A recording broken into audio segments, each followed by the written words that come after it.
Hi guys, তোমরা সবাই কেমন আছো? আমি অনেক দিন পরে একটা ভিডিও ছাড়ছি।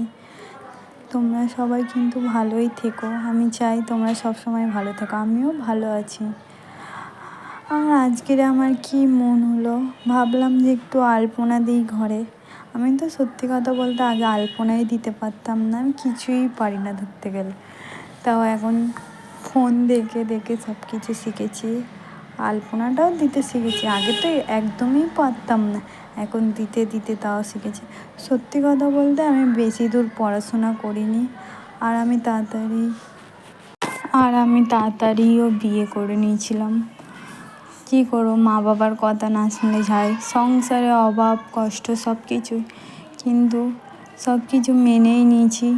আর আমার বড় প্রথম একটু কাজ করতো না, ঘরে বসে থাকতো সব সময়, কাজে যেতে বলতাম যেত না, ঝগড়া করতো, ওর মা বাবার কথা শুনতো সব সময় ঘরে।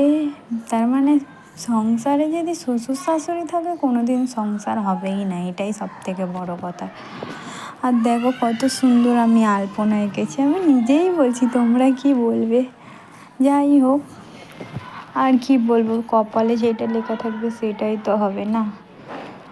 আমি নিজেও মানিয়ে নিতে চাই, ওরা আমাকে মানিয়ে নিয়ে চলতে চায় না। কেন কি, আমি গরিব ঘরের মেয়ে, ওরা বড়লোক বাড়ি, ওর ছেলে আর বড়লোক বাড়ি যে, তার মানে আমার শাশুড়ি যে, ও বড় লোকের মেয়ে, অনেক সবসময় গর্ব করে নিজেকে নিয়ে যে আমি কত বড় লোকের মেয়ে। আর এখন ছেলে মেয়ের জন্য ঘরে এমনি কিছুই নেই ধরতে গেলে। দেখুন আমাদের ঘরের যে, আর আমি কেমনিভাবে ভিডিও বানাই দেখুন।